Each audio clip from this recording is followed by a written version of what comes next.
Every device has a name. People have names. Just like people have names, every device on a DICOM network has a name. Its name is called an AE title or application entity title. Each AE title must be unique.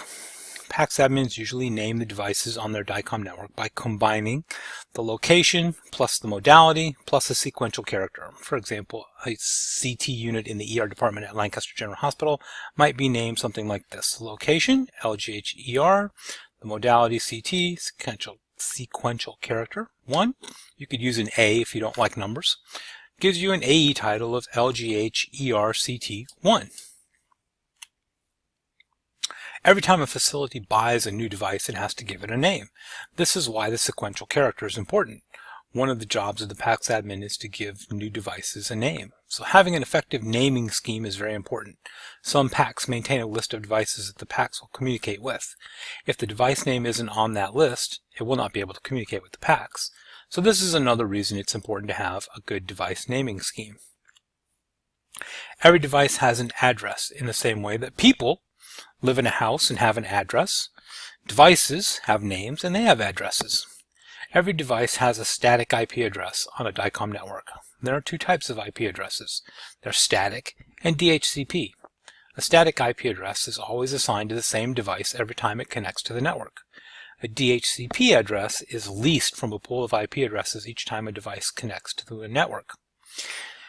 DHCP is common for PCs in a hospital. Using a DHCP, an imaging department with 50 computers might only need 30 DHCP IP addresses because all the computers may not be in use simultaneously. So you can cover those 50 computers with only 30 addresses. Consequently, an IP address will get pulled out of the pool each time somebody logs into a particular PC and then returned to the pool each time they log out of that PC. However, DICOM devices use a static IP address because they always need to be at the same location on the network, kind of like your mailbox is always at the same location, so the mailman knows where to bring your mail. That's a good example of a static IP address. New IP addresses, just like giving a new device a new name, the PACS admin will have to give a new IP address to new equipment. Typically, PACS admins have a range of IP addresses assigned for use on their network. It's a good idea to assign blocks of IP addresses to certain modality types and then keep that consistent across facilities if possible. For example, let's say you have a mammo unit in the main hospital and a mammo unit in a different building in the outpatient center. Since they're on different networks, their addresses will be different, but you can control the last set of numbers, so why not keep those the same?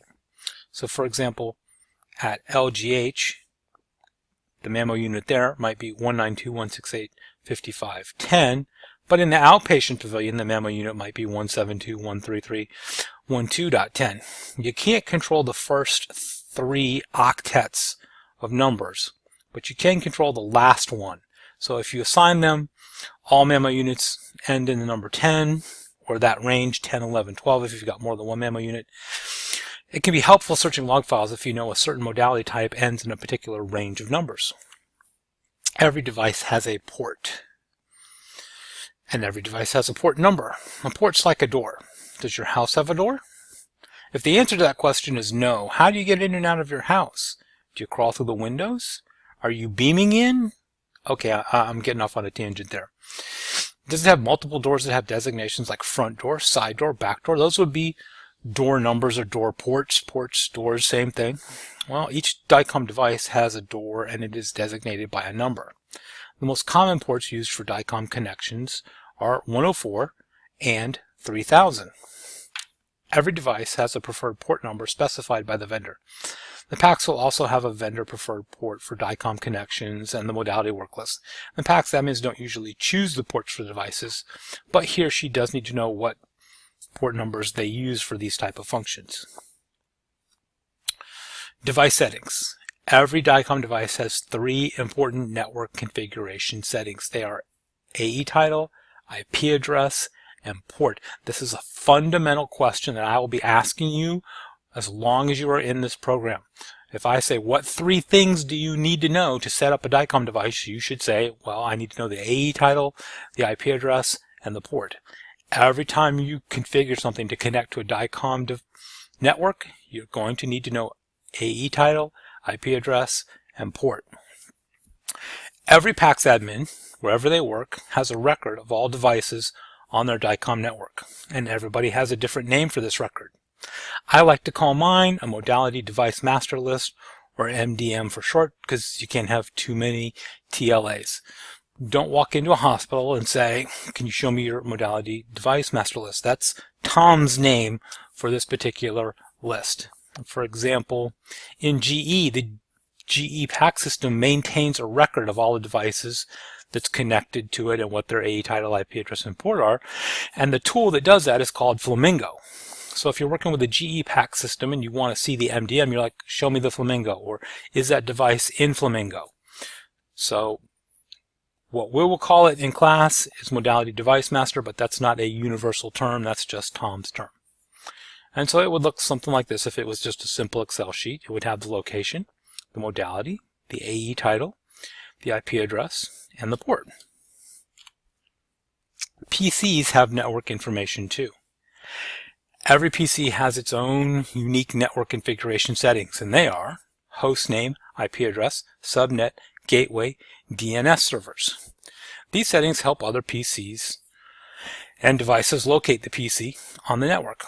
This is obviously important if a user at a PC opens a study to view the images for a patient. PACS needs to know where to send those images. And there's a special way to look up these settings on a PC. So here's the steps. You want to use something called command prompt. You're going to click on the start button, and in the search window type CMD and hit the enter key. And then in the black command prompt window type this exactly as you see it here. It's ipconfig space / all and hit enter, and it will bring up all the information. And let me just do it for you. So if I go search and I type in CMD, let me grab this window and drag it over where you can see it. All right, so here's my command prompt window. And I'm going to type ipconfig space whack all. Yes, sometimes in programming language the / is called a whack. And when I hit enter, boom, I get all the information, right? So here's the host name.